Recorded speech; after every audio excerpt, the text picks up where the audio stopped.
Se liga nessa história! A cientista Paola Magni nunca imaginou que uma simples ligação telefônica ia colocar ela no centro de um dos crimes mais intrigantes da Itália.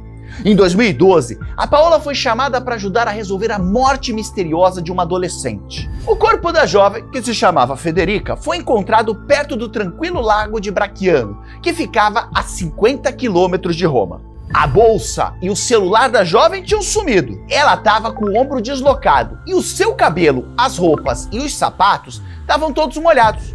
Mas isso não queria dizer necessariamente que ela tinha entrado no lago, já que tinha chovido na noite anterior, então a umidade podia ter vindo disso. Como a polícia não encontrou nenhuma evidência de que poderia ter sido homicídio, eles concluíram que a morte foi causada por causas naturais. Mas a família de Federica não engoliu essa explicação. Eles acreditavam que a filha, que era saudável, não podia ter morrido de forma tão estranha e lutaram para manter o caso vivo na mídia. Foi aí que a cientista Paola Magni entrou em cena. A investigação começou a esquentar.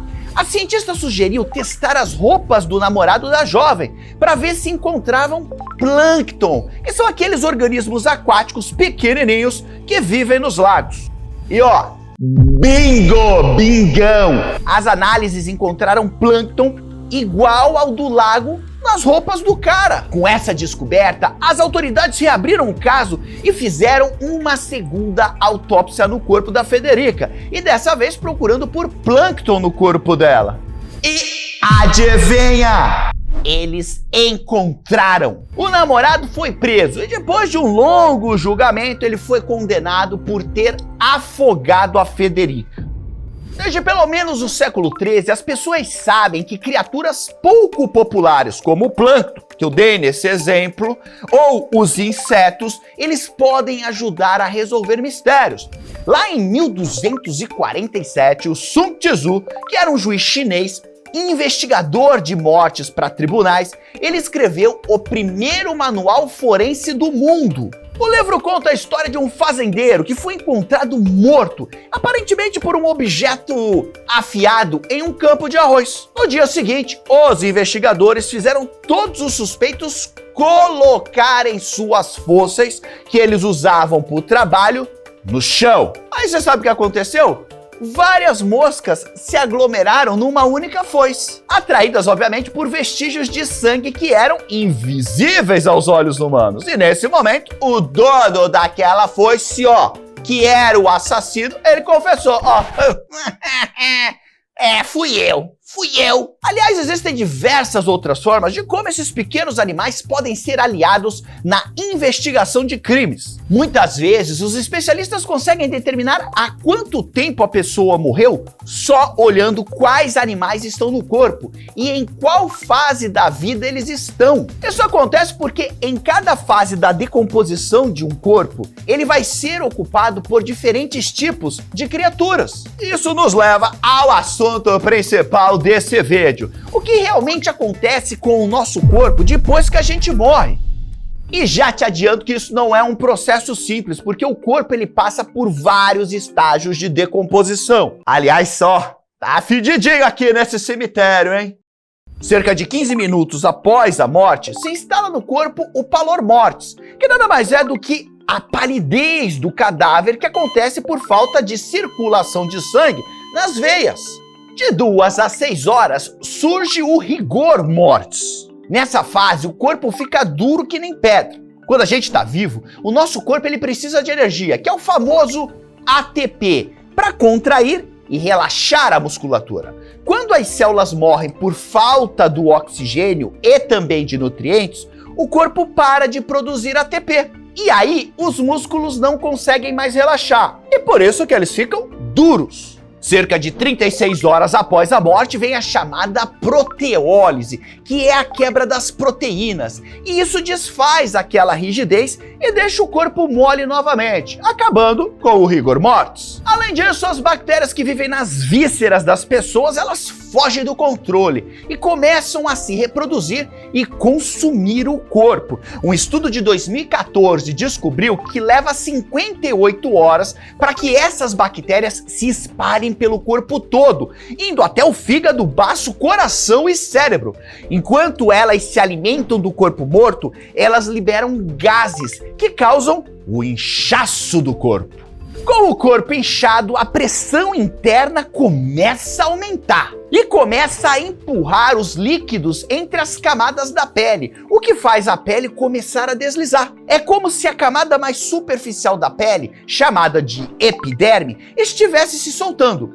A pele fica tão frouxa que se você puxar, Jesus amado, ela sai. Então você consegue meio que descascar o cadáver sem muito esforço. Credo! E é por isso que justamente falam que a unha continua crescendo depois da morte, mas na verdade é só a pele deslizando. E tem mais, o sangue ele não tem mais oxigênio, então ele começa a se ligar ao enxofre, que é uma molécula comum no nosso corpo que faz parte de processos importantes, tipo a formação dos músculos e também do colágeno. Essa ligação deixa uma aparência de mármore roxo esverdeado nas veias e artérias, que é o famoso marmoreio. É isso mesmo, galera? Melhor não mexer com a galera aqui atrás. E se o corpo tiver ao ar livre, sabe o que ele começa a atrair rapidamente? Insetos. E rápido assim, ó, 10 minutos depois do falecimento. As moscas, elas são as primeiras a chegar. Nos primeiros 15 minutos, elas já estão ali batendo continência. Porque elas são atraídas pelos cheiros que o corpo libera quando ele morre. E aí, sabe o que elas fazem? Elas começam a colocar ovos nas cavidades do cadáver. E desses ovos vão nascer larvas famintas, que devoram a carne e os órgãos. Um verdadeiro banquete. Aliás, quando você vê uma mosca na sua comida, lembre-se que antes disso ela pode ter pousado num cadáver. À medida que as larvas de mosca se alimentam, elas vão crescendo e se espalhando pelo corpo, até o ponto em que praticamente não há mais tecido mole. É aí que outros insetos, como é o caso dos besouros, eles entram na jogada. Eles vêm se alimentar dos restinhos das partes moles que as larvas deixaram para trás. Não tô falando a verdade, galera. Ó, se eu estiver falando mentira, dá um sinal de vida aí atrás. Melhor não, melhor não, melhor não. Então, da próxima vez que você ouvir falar de insetos em uma cena de crime, lembre que eles são muito mais do que simples criaturinhas. Eles são verdadeiros cronômetros da morte. Vários tipos de fungos também participam e eles estão em todos os estágios da decomposição. Os principais gêneros encontrados nos cadáveres são o Aspergillus, o Penicillium, a Cândida e o Mucor. E se você acha que a coisa para por aí, nananina não, tem mais. Depois dos insetos, os carniceiros, como é o caso dos urubus, também aparecem para terminar o serviço, arrancando o que restou da carne. No fim, só sobram os ossos. Aliás, esse é o estágio de esqueletização. Sem os tecidos moles, o esqueleto começa a se desintegrar com o tempo, afetado por chuva, vento e erosão. E, eventualmente, até os ossos são devolvidos à terra, fechando esse ciclo. Não, e aí você pode estar se perguntando, o que acontece no final desse processo com os nutrientes que estão ali? Eles se misturam com o solo e acabam ajudando a fertilizar esse solo, o que vai dar suporte para as plantas crescerem. Ou seja, mesmo depois da morte, o corpo humano ainda contribui para o ciclo da vida. De onde você acha que essas árvores aqui atrás estão retirando seus nutrientes? É a árvore penada. Inclusive, já tem gente aproveitando essa ideia. Uma empresa italiana criou um tipo de sepultura diferente, que são cápsulas biodegradáveis fabricadas com as cinzas da pessoa falecida. E essas cápsulas, elas vão alimentar sementes que são enterradas junto com elas. E aí, em vez desses cemitérios feios, cheios de concreto e lápides de pedra que a gente tem hoje, os cemitérios vão ser verdes e os túmulos vão ser as árvores. Ah, que chique! Eu particularmente acho bem mais agradável ir lembrar de um ente querido em um bosque desses cheio de árvores do que numa coisa assustadora como essa aqui. Acesse a plataforma do Aprova Total. Lá você encontra tudo o que você precisa para estudar. Videoaulas de todas as matérias, apostilas, banco com mais de 30 mil questões, mapa mentais, monitoria tira dúvidas, correção de redação e muito mais. Você também encontra aulas de todas as disciplinas do ensino médio. Ótimo para você detonar nas provas do colégio e também no Enem. O link tá aqui na descrição.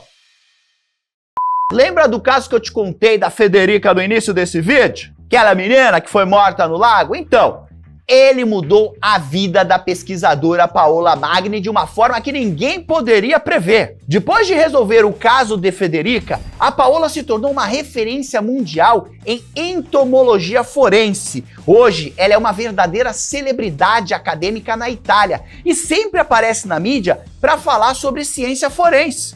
A Paola até inspirou uma personagem no seriado italiano chamado R.I.S.